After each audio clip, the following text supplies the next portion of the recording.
Let's talk about management. Management with dog training. It's just something that we do to change the environment, to manage a behaviour that you don't want, and it's not the be all and end all. It's just something that you look at before anything else. Say if somebody comes to us and says, my dog's always barking at everything outside, it sits at the window barking, the obvious management plan is to remove the ability to sit at the window and bark, because you're rehearsing that behaviour, and the last thing we want to do is rehearse the unwanted behaviour. We want to modify that behaviour. You can't modify behaviour while you're still rehearsing the unwanted behaviour, which is why with loose lead walking, it's difficult if the owner wants to pay us to come and do the loose lead walking, but they can't do it in between, because there's no point paying us to come and do loose lead walking training and then in between you just walk them and allow them to pull on the lead, because then it was pointless paying us in the beginning. So loose lead walking is one that we see a lot. Once you start on that journey, you've got to keep doing it. People lose heart with it, but you know, you get there with it. So another one is, we see a lot of people come to us and say, my dog's jumping up at visitors. Well, it's not always something that's obvious to people, but don't let them get to the front door, don't let them get to the visitors. So from a management perspective, put up a baby gate so they can't get to the front door and jump up at the visitors. And people also inadvertently reinforce the behaviour, because not only do they allow the dog to go up to the visitors and then jump up, people will, it's just human nature, stroke the dog that's jumping up, so you are reinforcing that behaviour. So they're just things that you can do with management, but it's not something you can just do in isolation usually, because you'll create frustration. You need to want to modify. But management is the first thing you look at to stop them rehearsing the behaviour you don't want. It's a bit like, I love cake, and I'm sat at my work desk now.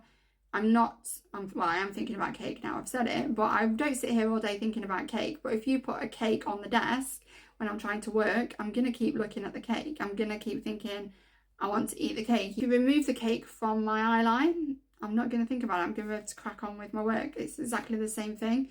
You can't expect a dog that is wired a certain way to not follow through on the way that it's wired. So a dog that's constantly scanning its environment, barking at things, it's a dog. Remove it from that environment so it can't do that, and give it something else to do that's going to be more fulfilling, that's going to be enriching for them, but not that, because that's not the behaviour that you want, but that is just dog behaviour. Somebody came to me with a collie, and he lives on a farm, but he doesn't use the collie as a working dog. But obviously collies are bred to be working dogs, to herd sheep, they want to control the movement of things, which is why you see a lot of border collies that try and herd traffic. They'll get very anxious around traffic because it's the movement. And you see a lot of collies that will nip kids' ankles, because again, it's the unpredictable movement, they're busy.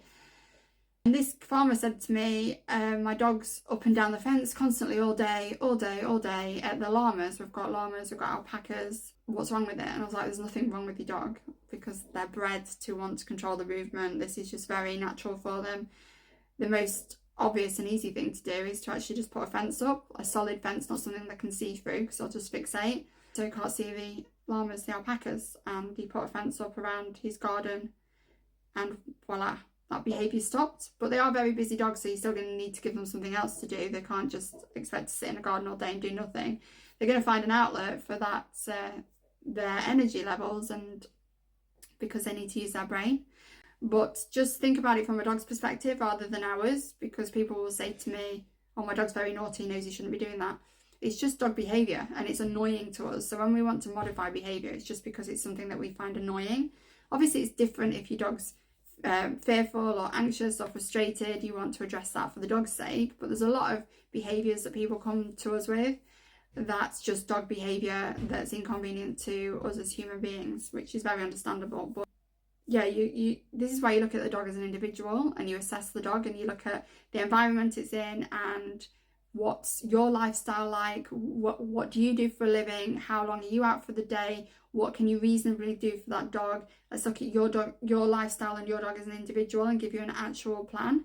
What will work for one family won't work for another family, or one person won't work for another person, because of the commitments that you've got, and your dog's a different breed to that dog. So you're looking at everything, it's very bespoke. But I can't give individual advice without having a full assessment, because it's impossible and it would be unethical as well.